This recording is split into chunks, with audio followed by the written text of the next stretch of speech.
विदेश्वर संहिता 16वां अध्याय। देव प्रतिमा का पूजन तथा शिवलिंग के वैज्ञानिक स्वरूप का विवेचन।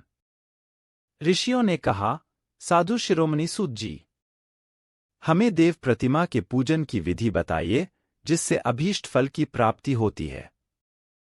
सूत जी बोले, हे महर्षियों, मिट्टी से बनाई हुई प्रतिमा का पूजन करने से पुरुष स्त्री सभी के मनोरथ सफल हो जाते हैं।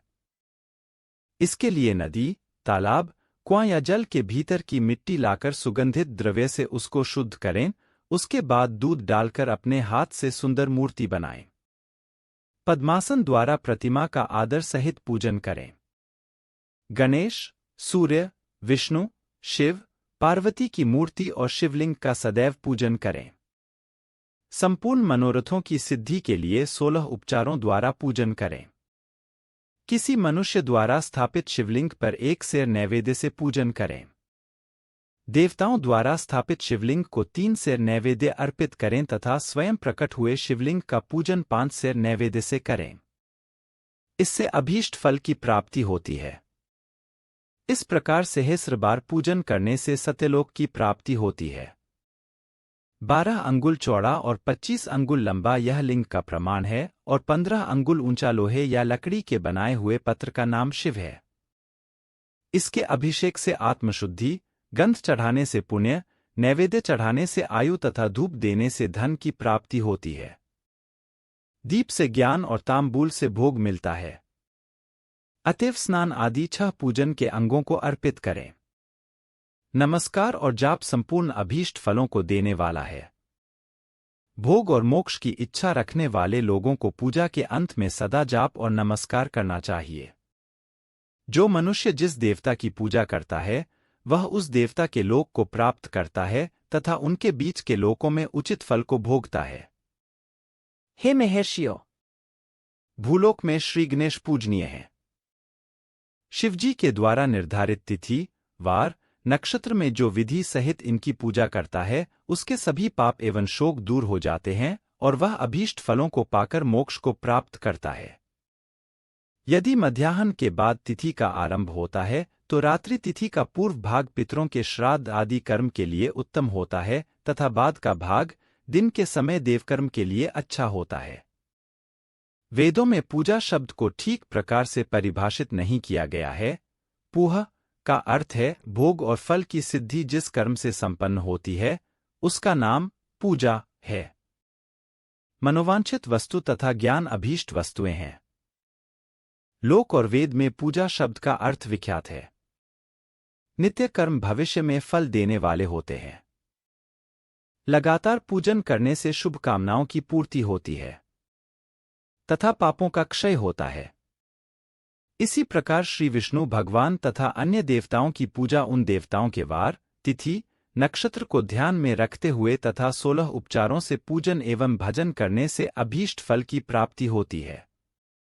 शिवजी सभी मनोरथों को पूर्ण करने वाले हैं। महा आर्द्रा नक्षत्र अर्थात माघ कृष्णा चतुर्दशी को शिवजी का पूजन करने से आयु की वृद्धि होती है। ऐसे ही और भी नक्षत्रों, महीनों तथा वारों में शिवजी की पूजा व भोजन, भोग और मोक्ष देने वाला है। कार्तिक मास में देवताओं का भजन विशेष फलदायक होता है। विद्वानों के लिए यह उचित है कि इस महीने में सब देवताओं का भजन करें। संयम व नियम से जाप, तप, हवन और दान करें, क्योंकि कार्तिक मास में देवताओं का भजन सभी दुखों को दूर करने वाला है। कार्तिक मास में रविवार के दिन जो सूर्य की पूजा करता है और तेल व कपास का दान करता है उसका कुष्ठ रोग भी दूर हो जाता है। जो अपने तनमन को जीवन पर्यंत शिव को अर्पित कर देता है उसे शिवजी मोक्ष प्रदान करते हैं। योनि और लिंग इन दोनों स्वरूपों के शिव स्वरूप में समाविष्ट होने के कारण वे जगत के जन्म निरूपण हैं और इसी नाते से जन्म की निवृत्ति के लिए शिवजी की पूजा का अलग विधान है। सारा जगत बिंदुनाद स्वरूप है। बिंदु शक्ति है और नाद शिव, इसलिए सारा जगत शिव शक्ति स्वरूप ही है। नाद बिंदु का और बिंदु इस जगत का आधार है। आधार में ही आधेय का समावेश अथवा लय होता है। यही सकलीकरण है। इस सकलीकरण की स्थिति में ही सृष्टिकाल में जगत का आरंभ हुआ है। शिवलिंग बिंदु नाद स्वरूप है। आथ इसे जगत का कारण बताया जाता है। बिंदु देव है और नाद शिव, इनका संयुक्त रूप ही शिवलिंग कहलाता है। आथ जन्म के संकट से छुटकारा पाने के लिए शिवलिंग की पूजा करनी चाहिए। बिंदुरूपा देवी उमा माता हैं और नादस्वरूप भगवान शिव पिता। इन माता पिता के पूजित होने से परमानंद की प्राप्ति होती है।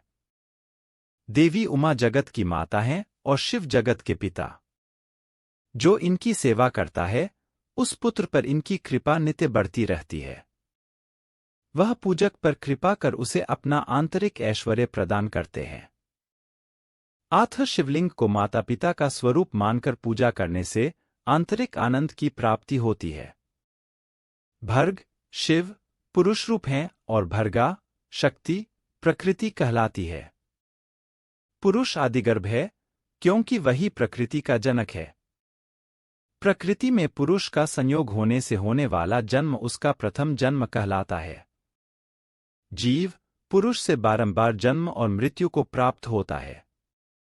माया द्वारा प्रकट किया जाना ही उसका जन्म कहलाता है। जीव का शरीर जन्मकाल से ही 6 विकारों से युक्त होता है, इसीलिए इसे जीव की संज्ञा दी गई है। जन्म लेकर जो प्राणी विभिन्न पाशों अर्थात बंधनों में पड़ता है वह जीव है। जीव पशुता के पाश से जितना छूटने का प्रयास करता है उसमें उतना ही उलझता जाता है। कोई भी साधन जीव को जन्म मृत्यु के चक्र से मुक्त नहीं कर पाते। शिव के अनुग्रह से ही महामाया का प्रसाद जीव को प्राप्त होता है और मुक्ति मार्ग पर अग्रसर होता है। जन्म मृत्यु के बंधन से मुक्त होने के लिए श्रद्धापूर्वक शिवलिंग का पूजन करना चाहिए। गाय के दूध दही और घी को शहद और शक्कर के साथ मिलाकर पंचामृत तैयार करें तथा इन्हें अलग अलग भी रखें। पंचामृत से शिवलिंग का अभिषेक व स्नान करें। दूध व अन्न मिलाकर नैवेद्य तैयार कर प्रणव मंत्र का जाप करते हुए उसे भगवान शिव को अर्पित कर दें। प्रणव को ध्वनिलिंग स्वयंभूलिंग और नादस्वरूप होने के कारण नादलिंग तथा बिंदुस्वरूप होने के कारण बिंदुलिंग के रूप में प्रसिद्धि प्राप्त है। अचल रूप से प्रतिष्ठित शिवलिंग को मकार स्वरूप माना जाता है, इसलिए वह मकारलिंग कहलाता है। सवारी निकालने में उकारलिंग का उपयोग होता है। पूजा की दीक्षा देने वाले गुरु आचार्य विग्रह आकार का प्रतीक होने से अकारलिंग के 6 भेद हैं। इनकी नित्य पूजा करने से साधक जीवन मुक्त हो जाता है।